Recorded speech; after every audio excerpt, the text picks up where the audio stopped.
কোরআন সুন্নাহর আলোকে তরিকা মেজভান্ডারিয়া, যেমন কাদিরিয়া তরিকা, চিশতিয়া তরিকা, মেজভান্ডারি তরিকা, আরো তরিকা আছে না? এগুলো হচ্ছে একটা ব্যানার, একটা নাম। কথা বুঝতে পেরেছেন? তো মেজভান্ডারি তরিকা যেহেতু আমি প্রতিনিধিত্ব করি, তাহলে আমি মেজভান্ডারি তরিকাটা একদম খোলামেলা বলতে পারি যে কোরআন সুন্নায় যা আছে তা মেজভান্ডারি তরিকায় আছে। কোরআন সুন্নাহ যা নিষেধ করেছে তা আমাদের গৌসুল আজম আহমদুল্লাহ মেজভান্ডারি, গৌসুল আজম গোলাম রহমান মেজভান্ডারি, গৌসে জামান শফিউল বাশার মেজভান্ডারি আমাদের নিষেধ করেছে। তো সুতরাং কোরআন সুন্নাহর আলোকে তরিকায় মেজভান্ডারিয়া, কোরআন সুন্নায় যা আছে মেজভান্ডারি তরিকায় তা আছে। কোরআন সুন্নাহ যা নিষেধ করেছে আমরা মেজভান্ডারিরা তা করি, উচ্চস্বরে বলেন, তা করি আর করা যাবে। এটা প্রত্যেক মুসলমানের জন্যই কোরআন সুন্নাহর আইন মানা, এটা প্রত্যেকের জন্যই ফরজ। কি বলে?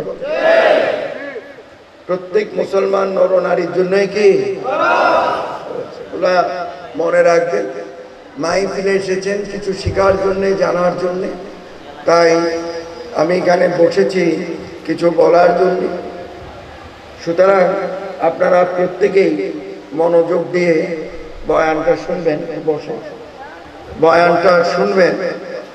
আর আমি সবসময় বলি কোরআন সুন্নাহর বয়ান শুনে কোনো লাভ নেই যদি মনে না রাখেন। কি বলে? এদিকে শুনতেছেন, এদিকে দুনিয়াদারির কথাবার্তা ভাবতেছেন, এই শোনারও কোনো লাভ নাই। কারণ বুখারী শরীফের প্রথম হাদিস, ইন্নামাল আমালু বিন্নিয়াত, সমস্ত আমল নিয়তের উপর নির্ভর করে। এই যে আমি কোরআন সুন্নাহর বয়ান করছি, আমার ইবাদত হচ্ছে। আপনারা যে শুনছেন আপনাদের ইবাদত হচ্ছে না? উচ্চস্বরে সবাই বলে, আপনাদের ইবাদত হচ্ছে না? সুতরাং আমরা তো এখানে ইবাদত করতে বসেছি। তার উপরে আরো সুন্দর লাগছে আমার যে পাশের মসজিদের ময়দানে আমরা বসেছি। কি বলে? তাই না? মূলত তো এটা ইবাদতের জায়গায়, তাও আমরা বসেছি কেন? কোরআন সুন্নাহর বয়ান করতে। তো কোরআন সুন্নাহর বয়ান করা এবং শোনা ইবাদত। তাই প্রত্যেকে আল্লাহ রাসূলের ধ্যান খেয়াল রেখে রুজু ইলাল্লাহ হয়ে ইবাদতের নিয়তে আল্লাহর এই মাহফিলে থাকবেন। ইনশাআল্লাহ আপনাদের এই শোনাটা ইবাদতের মধ্যে গণ্য হয়ে যাবে। আর যারা মাহফিলে জায়গা পান নাই, রাস্তার মধ্যে আছেন বা স্কুলের মাঠে আছেন, যে যেখানেই আছেন, ওই নিয়ত করে ফেলবেন যে কোরআন সুন্নাহর বয়ান শুনছি আমরা ইবাদতের জন্য। কথা বুঝতে পেরেছেন? তো যে যেখানে বসে বয়ান শুনেন, কেউ বাড়িতে বসে শুনবেন। কি বলেন? যে আশেপাশে বাড়ি আছে না, কেউ বাড়িতে বসে শুনবেন, কেউ রাস্তায় দাঁড়িয়ে শুনবেন, কেউ স্কুল ফিল্ডে শুনবেন, কেউ মসজিদের বারান্দায় এবং মসজিদের সামনে যে ময়দান সেখানে শুনবেন। কিন্তু প্রত্যেকেই মনে রাখবেন আমরা সবাই আল্লাহর উপাসনার জন্য একত্রিত হয়েছি এবং এই কোরআন সুন্নাহর বয়ান শোনা এটা ইবাদত। তাই প্রত্যেকে আল্লাহ রাসূলের ধ্যান খেয়াল রেখে রুজু ইলাল্লাহ হয়ে ইবাদতের নিয়তে থাকবেন। ইনশাআল্লাহ আপনাদের এই বসা এবং শোনাটাকে আল্লাহ ইবাদতের মধ্যে গণ্য করে নেবেন। আর আরেকটা, একটু আগে যে বলছিলাম, বয়ান শুনে কোনো লাভ নেই যদি মনে না রাখে, আর মনে রেখেও কোনো লাভ নেই যদি কোরআন সুন্নাহর এই যে বয়ান শুনে এটা যদি আমল না করে, নিজের জীবনে যদি প্রতিষ্ঠিত না করেন, তাহলে এই শোনারও কোনো মূল্য নেই। এর চাইতে বাড়িতে যাইয়া ঘুমানোই ভালো। তাহলে প্রত্যেকে আল্লাহ আল্লাহ রসুলের ধ্যান খেয়াল রেখে রুজু ইলাল্লাহ ইবাদতের নিয়তে বসবেন, কোরআন সুন্নাহর বয়ান শুনবেন, ইনশাআল্লাহ আপনাদের ইবাদত হবে। পাশাপাশি মনে রেখে আমল করবেন, ইনশাআল্লাহ এই বয়ান শোনার আমার করারও সার্থকতা আসবে, আপনাদের শোনারও সার্থকতা আসবে। কথা বুঝতে পেরেছেন? যার জন্য বয়ান শোনা এটা খুবই জরুরি। আরেকটা কথা, সেটা আপনাদের মনে রাখতে হবে যে এটা খুবই জরুরি একটা ব্যাপার। প্রতিটা যতগুলা বয়ান করব কোরআন সুন্নাহর বয়ান প্রতিটাই জরুরি। কথা বুঝতে পেরেছেন? কিন্তু ধরেন আমরা আল্লাহর উপাসনা করব, যদি কেউ অন্য মনস্ক থাকে, ইবাদত কি আল্লাহ পর্যন্ত পৌঁছাবে? উচ্চস্বরে বলে, সবাই বলে পৌঁছাবে? পৌঁছাবে না। তো সুতরাং অন্য মনস্ক থাকা যাবে। আল্লাহ, আমার একটু স্বরভঙ্গ আছে, এজমার সমস্যা আছে, তারপরও আমি ওয়াদা দিয়ে রেখেছি, তাই আমার ওয়াদা ইনশাআল্লাহ আমি পূরণ করব। মনোযোগ অত্যন্ত প্রয়োজন। অসুস্থ শরীরে বয়ান করছি, কারণ এসেছি আল্লাহর উপাসনা করতে, আপনাদেরকে নিয়ে করতে হবে না? আর আরেকটা কথা সবাইকে একটু বলে দেই, আল্লাহ কুরআন শরীফে বলেছেন বিসমিল্লাহির রহমানির রহিম ওয়া হুয়া মাকুম আইনামা কুনতুম। আয় আমার বান্দারা, তোমরা যেখানে, আমি আল্লাহ সেখানে। কথা বুঝতে পেরেছেন? বা আল্লাহ যেখানে, আমরাও কি? সবাই বলে। আচ্ছা, জবাবের মধ্যে সওয়াব আছে না গুনাহ আছে? আপনাদেরকে খোঁচায় খোঁচায় বলতে হবে, জবাবের মধ্যে সওয়াব আছে না গুনাহ আছে? যে আল্লাহ, আল্লাহর সঙ্গে আমরা আছি, এটা জবাব দিলে কি গুনাহ হবে না সওয়াব হবে? উচ্চ স্বরে সবাই বলবেন তো? জি না, বলে ইনশাআল্লাহ বলবো। সবার আওয়াজটা আল্লাহ কবুল করুন। কোরআন সুন্নাহ ভিত্তিক জীবন যাপন করার তৌফিক আল্লাহ সবাইকে দান করুন। ঈমানি জীবন যাপন করার তৌফিক আল্লাহ সবাইকে দান করুন। এই কোরআন সুন্নাহ বয়ান শুনে মনে রেখে আমল করার তৌফিক আল্লাহ সবাইকে দান করুন। আল্লাহ কোরআন শরীফে বলেছেন বিসমিল্লাহির রহমানির রহিম ইন্নাল্লাহা মা'আস সাবিরিন। নিশ্চয়ই আমি আল্লাহ তাআলা শুকরকারী, সবরকারীদের পছন্দ করি। আল্লাহ কি করেন? পছন্দ করেন। আরে শুকরকারীদের পছন্দ করে, কি বলে? কিন্তু অনেকেই বলে, বড় বড় বিল্ডিং এর দিকে তাকাইয়া আল্লাহ যদি এটা আমারে দিত, আমি কত কষ্টে আছি। বলে না বাবা? আমি কি মিথ্যা বলছি? অমুকে সুখে আছে, আমার এই অবস্থা কেন? বলে কিনা? কি বলে? এরকম বিভিন্ন রকমের অভিযোগ আছে না? আমি দুই একটা বললাম, আছে না? আমার এইটা হইলো কেন, ওইটা হইলো কেন? আল্লাহ হেরে দেখে, ওরে দেখে, আমারে দেখে না। বলে কি বলে না? বলে কি বলে না? তাহলে এই বিষয়ে জানার দরকার আছে কি না?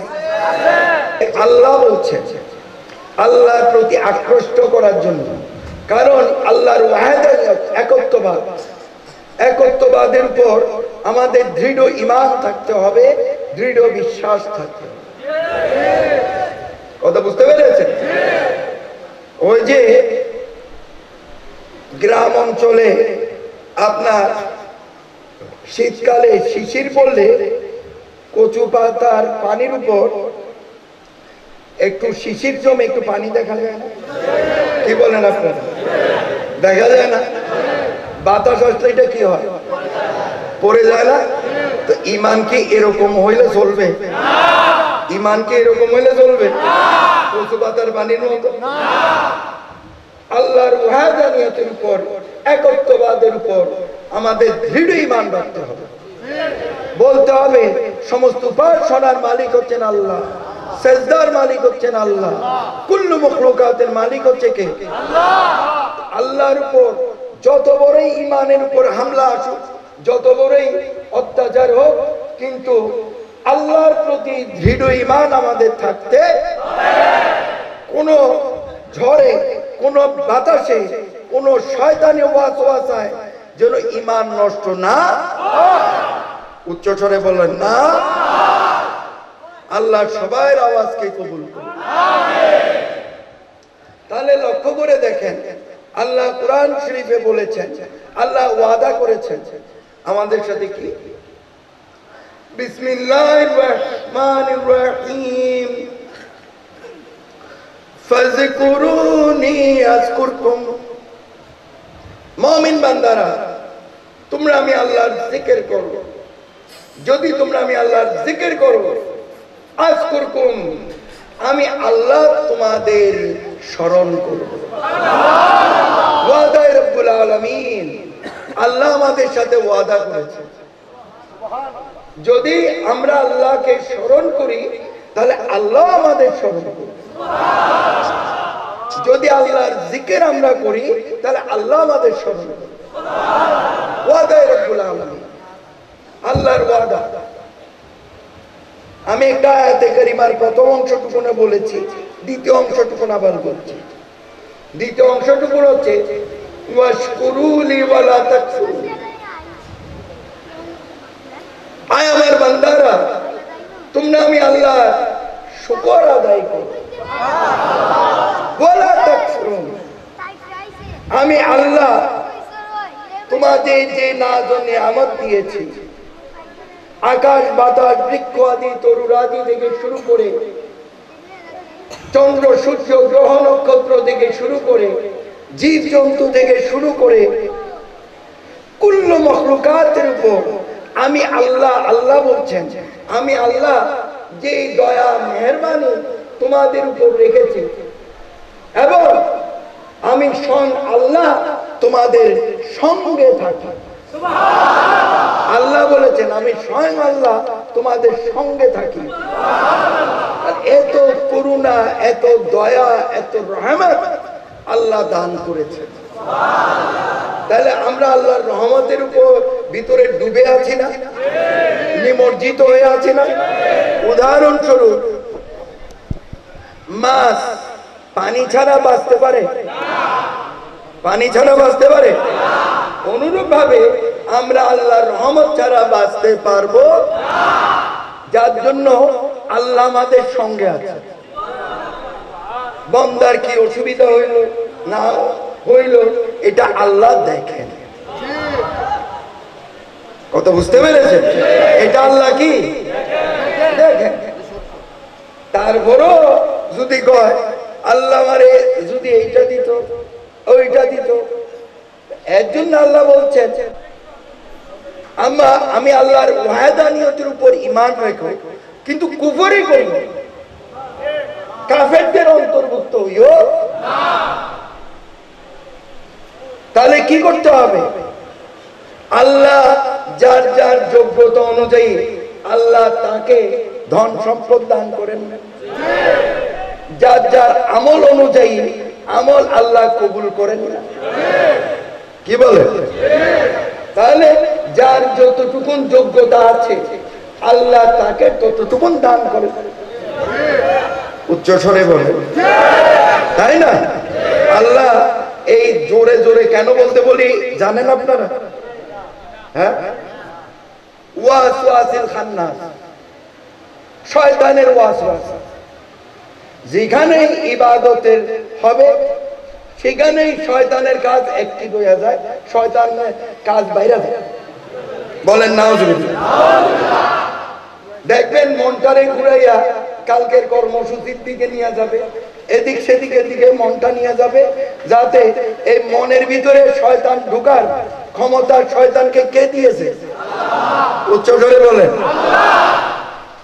তাই বলে আমরা কি আল্লাহর উপরে মন খারাপ করতে পারবো? আল্লাহ তো বিভিন্ন ভাবে আমাদের পরীক্ষা করবেন, করবেন না? কারণ আল্লাহর ক্ষমতা আছে। আল্লাহ হচ্ছেন মালিক, আমরা কি? এই গোলামের আওয়াজ এত দুর্বল, এখানে কি এই গৌর গোবিন্দ রাজার ভয় আছে? এটা তো শাহজালাল রহমতুল্লাহ আলাইহি বহুত বছর আগে শেষ করে এমন ভাবে আল্লাহরে ডাকেন মনোজন বিশাল ভয়ের মধ্যে আপনারা আছেন। এরকম কেন? আল্লাহ মালিক, আমরা কি? মাশাআল্লাহ, এই না আল্লাহর গোলামের আওয়াজ। আকাশ জমিন কাঁপতে হইব, ঠিক আছে? ধ্বনির চূড়া আসমান জমিন। তখন প্রয়োজন ছিল 7 তলা বিল্ডিং ভাঙা, এটা ভাঙছে। এখন আল্লাহর ধ্বনিতে যদি ঘর বাড়ি ভেঙে যায় তাহলে আমরা তখন করব, তাই না?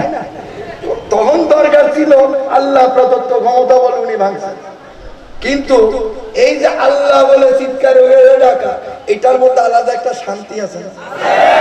একটা রহমত আছে না? একটা আনন্দ আছে না? এই আনন্দ কিছুতে পাওয়া যায়? তাহলে বুঝতে হবে যে আল্লাহ যে অবস্থায় রেখেছেন সে অবস্থায় আমাদের গৌসুল আজম আহমদুল্লাহ মেজবান্ডারি, গৌসুল আজম গোলামুর রহমান মেজবান্ডারি বলেছেন। কিন্তু আমরা গৌসে জামান শরীফ বাবার জবানে পাক থেকে আমরা শুনেছি, বাবা আপনারা সব সময় বলবেন আলহামদুলিল্লাহ আলা কুল্লি হাল। আল্লাহ তুমি আমাদের যে অবস্থায় রেখেছো সে অবস্থায় সব সময় তুমি আল্লাহর দরবারে আমরা শুকর আদায়। কথা বুঝতে পেরেছেন? যখন শুকর আদায় করবেন তখন আল্লাহ আপনাদের মাশকুর বান্দার মধ্যে গণ্য করে নেবেন, অর্থাৎ শুকরকারীদের মধ্যে অন্তর্ভুক্ত করে নেবেন। এবার বুঝতে পেরেছেন? যার জন্য আল্লাহ বিভিন্ন ভাবে বিভিন্ন রকমে বান্দার পরীক্ষা করেন। কথা বুঝতে পেরেছেন? আরো ধন সম্পদ দিয়েও করেন, আবার ধন সম্পদ দিয়েও আবার নিয়ে যান, আবার কাউকে কম ধন সম্পদ দিয়েও পরীক্ষা করেন। এটা কার ইচ্ছা? উচ্চ স্বরে বলেন, এটা কার ইচ্ছা? আল্লাহর ইচ্ছা। কথা বুঝতে পেরেছেন? এইটা আল্লাহ, তো আমরা আল্লাহর বান্দা। আল্লাহ যাকে খুশি তাকে পরীক্ষা করতে পারে। তো পরীক্ষায় পাস করতে হবে না? তো কিভাবে পাস করবেন ওটা শিখাই দিতেছি। কথা বুঝতে পেরেছেন? জানতে হবে কি হবে না? এতে বুঝাই দিতেছি। কোনোভাবেই আল্লাহর প্রতি অভিযোগ করা চলবে না। আল্লাহর প্রতি বলবেন আল্লাহ আমি তো তোমার গোলাম, এই গোলামের দিকে একটু তাকাও, রহমত করছো, আর একটু বেশি করে রহমত করো। কথা বুঝতে পেরেছেন? আল্লাহ রহমত করেছো, আর একটু বেশি করে কি করো? ফরিয়াদ করতে পারেন। কথা বুঝতে পেরেছেন? কিন্তু অভিযোগ অনুযোগ এগুলা চলবে না। আল্লাহর কাছে রহমত প্রার্থনা করা যাবে, দয়া প্রার্থনা করা। আল্লাহ তুমি অমুকরে এত সুখে রাখছো, অমুকের মতো আমারে সুখী করো। কেন? আল্লাহ ইচ্ছা করলে অমুকের চাইতে আরো বেশি সুখ আপনারা দিতে পারেন। অমুকের মতো সবার দরকার। কত বুঝতে পেরেছেন? এগুলো হচ্ছে ইমানি আলাপ আলোচনা, এগুলো মনে রাখতে হবে। মনে রাখতে হবে কি হবে না? তো সুতরাং এগুলো মনে রাখবেন। আমাকে গৌসুল আজম গোলামুর রহমান মেজবান্ডারি সরাসরি হুকুম করেছেন, আর সেখান থেকে দেখে একটু তালিম দেওয়ার জন্য, যার জন্য আপনাদেরকে চিঠি দিয়ে আমি ডেকেছি। কোন মাহফিলে কিন্তু আমি চিঠি দিয়ে ডাকি না, ডাকি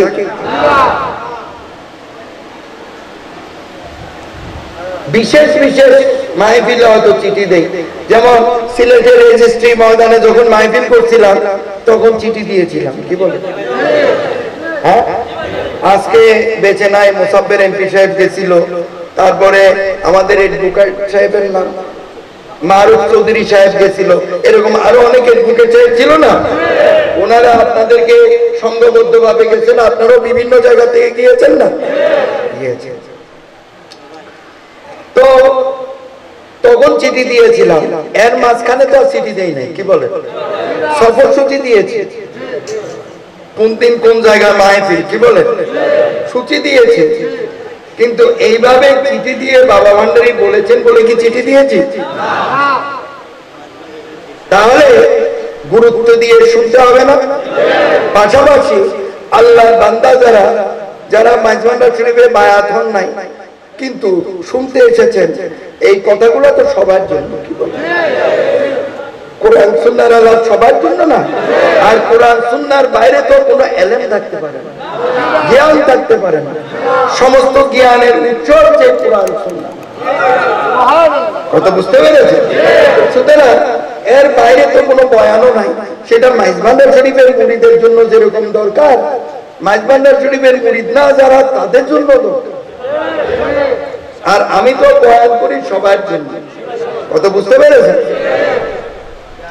তো যার কারণে কথাটা বুঝে নেবেন। তাহলে সমস্ত অবস্থায় কি বলতে হবে আমি মনে করে দিব, আমার সাথে বলেন আলহামদুলিল্লাহ, সবাই বলেন আলহামদুলিল্লাহ আলা কুল্লি হাল। এটার অর্থ হচ্ছে, আমার সাথে বলেন, আল্লাহ তুমি আমাদের যে অবস্থায় রেখেছো সে অবস্থায় তুমি আল্লাহর দরবারে আমরা শুকর আদায় করছি। বা আরবিতে বললো আল্লাহ শুনবেন, বাংলাতে বললো যার যেটা সুবিধা সেইভাবে বলবেন, ঠিক আছে? কিন্তু না শুকরি করা যাবে না। আল্লাহর এত নাজ ও নিয়ামত পেয়ে আল্লাহর প্রতি অভিযোগ করা চলবে না, বরঞ্চ আল্লাহর কাছে দয়া প্রার্থনা করতে হবে। মুনাজাতের মাধ্যমে দয়া প্রার্থনা, এটার মধ্যে বিভিন্ন ভাবে দয়া চাইতে পারে। কত বুঝতে পেরেছেন? জ্ঞান, বিবেক, বুদ্ধি কে দিয়েছে? আল্লাহ। সবার ভিতরে আল্লাহ দান করেছেন, তো বাকিটা নিজেরাই বুঝে নিয়ে তাফসীর করতে গেলে তো এই বিষয় নিয়ে আমি রাত্র শেষ করে দিতে পারবো। শুধু একটা বিষয় দিয়ে আমি রাত্র শেষ করতে পারবো, কিন্তু একটা বিষয় বললে যাবে না, অনেক বিষয় সম্পর্কে জানতে হবে না আপনাদের, অনেক বিষয় সম্পর্কে বুঝতে হবে না আপনাদের। বলেন ইনশাআল্লাহ বুঝতে হবে, এর জন্য বুঝার তৌফিক আল্লাহ সবাইকে দান করুন। তাহলে আল্লাহর একত্ববাদের উপর আমাদের দৃঢ় ঈমান রাখতে, ঠিক আছে? তাহলে আমাদের সবাইকে আল্লাহকে পেতে হবে না? আরে এত দুর্বল কেন? সবাই বলেন আল্লাহকে পেতে হবে না? মুমিন হতে হবে না? হবে। আল্লাহ সবাই নামাজকে আল্লাহ কবুল করুন, হবে তো? তাহলে আল্লাহকে কিভাবে পাবো জানতে হবে, বুঝতে হবে, মনে রাখতে হবে, আমল করতে হবে। আমি অনেকগুলো কথা অল্প কথায় বুঝিয়ে দিচ্ছি। অনেকেই বলেন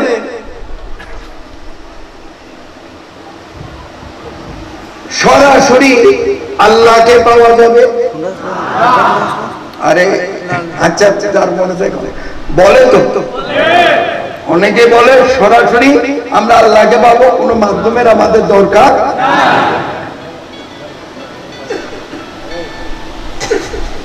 আবার অনেকেই বলে, অনেকেই কিভাবে বলবো, আমি বলি, আমরাই বলি ওয়াসিলা ছাড়া আল্লাহ পাওয়া যাবে না।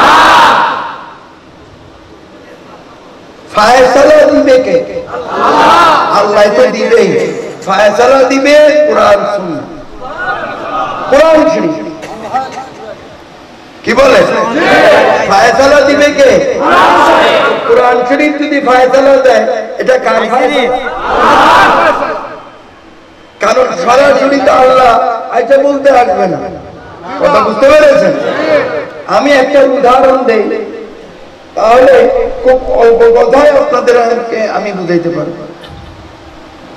যেমন লক্ষ্য করে দেখেন, আল্লাহ কুন ফায়াকুনের মালিক না? কি বলেন?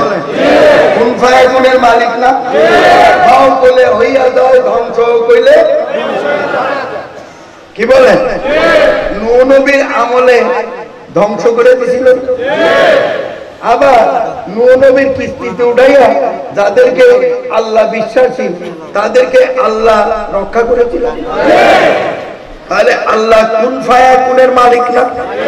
হ বললে হইয়া যায়, ধ্বংস বললে।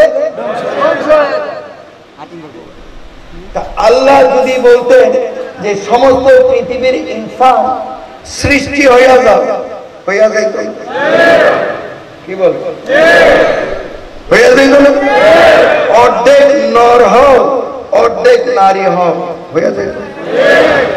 কি বলে? কোরআন শরীফের ৬৬৬৬ খানা আয়াতে কারিমা সবার মগজের ভিতরে ঢুকে যাও, ঢুকে যাইত না? সবাই আমি আল্লাহর উপাসনা করো, করতো না? কিন্তু আল্লাহ তো এইরকম করেন নাই, করেছে? করেছে?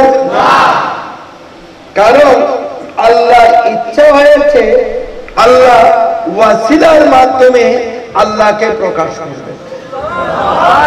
ইচ্ছা কার? আল্লাহর ইচ্ছা। কার ইচ্ছা?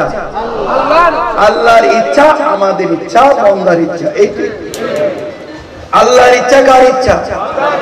বান্দার ইচ্ছা। আল্লাহর ইচ্ছার বাইরে আমরা চলতে পারবো? এই ক্ষমতা কারো আছে?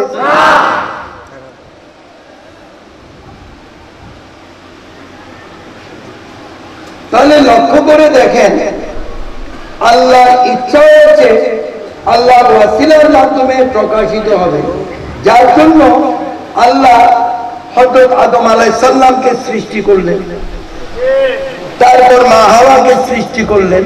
এটা লম্বা ঘটনা। কথা বুঝতে পেরেছেন? অনেক লম্বা ঘটনা, আমি অল্পের মধ্যে বুঝিয়ে দিচ্ছি।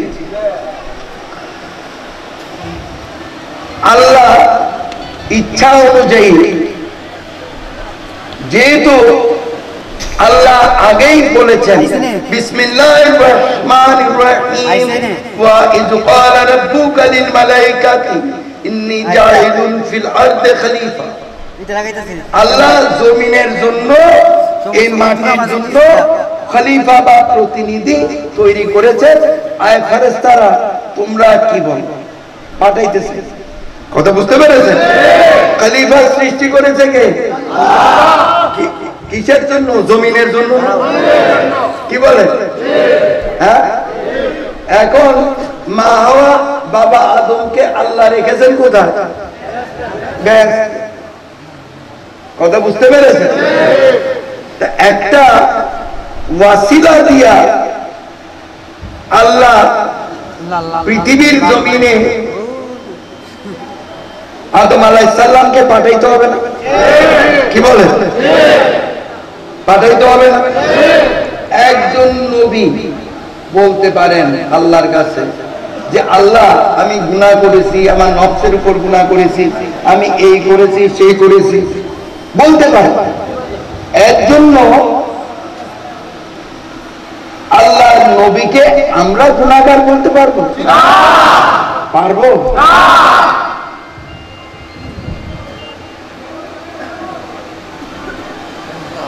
আল আম্বিয়াউ মাসুম, আল্লাহ বলেছেন। এটা হাদিস শরীফ। কথা বুঝতে পেরেছেন? আল্লাহ রাসূল বলেছেন আল আম্বিয়াউ কি? মাসুম, সমস্ত নবী রাসূল নিষ্পাপ। সমস্ত নবী রাসূল কি? এদেরকে পাপী বলাটাও গুনাহ। কোন নবী রাসূলকে পাপী বলা যাবে না। পাপী বলা যাবে না। কথা বুঝতে পেরেছেন? যে আল্লাহর নবীরে পাপী বলবে সেই গুনাহগার হবে এবং তার কবিরা গুনাহ হবে। কথা বুঝতে পেরেছেন? আর সুবিধা মতো হাদিস মানি আর সুবিধা মতো হাদিস মানি না, তাহলে তো এটা অন্য কথা হইতো। একজন আল্লাহর বান্দা, রাসূলও তো আল্লাহর বান্দা নাকি, তাই না? কিন্তু ওনাদের স্পেশালিটি হলো কি, একজন নবীও তো আল্লাহর বান্দা, কি বলেন? কিন্তু ওনাদেরকে সাধারণ মানুষ ভাবা চলবে না, নিজের মতো ভাবা চলবে না। নিজে যেরকম পাপ পূর্ণ সম্পূর্ণ একজন মানুষ, ওরকম পাপী ভাবা চলবে না। কারণ আল্লাহ ওনাদেরকে আল্লাহ প্রদত্ত ক্ষমতা দান করেছে। প্রত্যেক নবী রাসূলকে আল্লাহ প্রদত্ত ক্ষমতা আল্লাহ দান করে দিয়ে আল্লাহর মেসেঞ্জার হিসেবে, আল্লাহর সংবাদ বাহক হিসেবে, কত বুঝতে পেরেছেন? আল্লাহর সংবাদ বাহক হিসেবে আল্লাহ ইনসানের হেদায়েতের জন্য এই পৃথিবীর জমিনে নবী রাসূলদের আল্লাহ পাঠিয়েছে।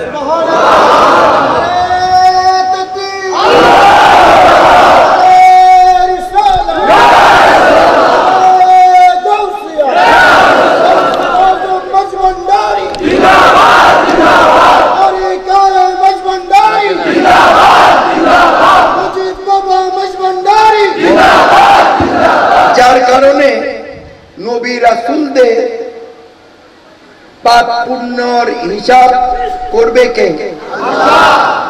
বান্দাকে এই ক্ষমতা আল্লাহ দিয়েছেন। হ্যাঁ, উনি আল্লাহর দরবারে ফরিয়াদ করতেই পারেন। হযরত আদম আলাইহিস সালাম ফরিয়াদ করতেই পারেন, আমি আমার নফসের উপর জুলুম করেছি, আমি এই করেছি সেই করেছি, কি বলেন? করতে পারেন না? এর জন্য আদম আলাইহিস সালামকে আমরা পাপী বলতে পারি? বলা যাবে? এই অধিকার আল্লাহর কোন বান্দাকে আল্লাহ দিয়েছেন না। বরঞ্চ উনি যে মুনাজাতটা করেছেন সেটা আমাদের জীবনে আমরা আল্লাহর দরবারে করতে পারি। আমাদের ভালোর জন্য আমরা সেটা করতে পারি। দেখেন এখানে কৌশল কার? আল্লাহ কোরআন শরীফে বলেছেন, আল্লাহ এক আয়াতে বলেছেন আল্লাহ হিকমত। কত বুঝতে পেরেছেন? আল্লাহ কি হিকমত? আল্লাহ কৌশল। আল্লাহ তো আদম আলাইহিস সালামকে সৃষ্টি করার আগেই কোরআন নাযিল করেছেন। এই কোরআনের মধ্যে এগুলো লিপিবদ্ধ ছিল না? ছিল না? লৌহে মাহফুজের মধ্যে এগুলো লিপিবদ্ধ ছিল না? কিন্তু দেখেন একটু আগে যে আয়াতে কারিমাটি বলেছিলাম, আল্লাহ বলেছেন আমি জমিনের জন্য ইনসান তৈরি করতে চাই, ফেরেশতারা তোমরা কি বলো? আল্লাহ কারো সাথে পরামর্শের কোনো দরকার আছে? পরামর্শের কোনো দরকার আছে? কারণ ইনসান সৃষ্টির আগে ফেরেশতারা ছিল সৃষ্টির সেরা জীব। কথা বুঝতে পেরেছেন? ইনসান সৃষ্টির আগে ফেরেশতারাই ছিল সৃষ্টির সেরা।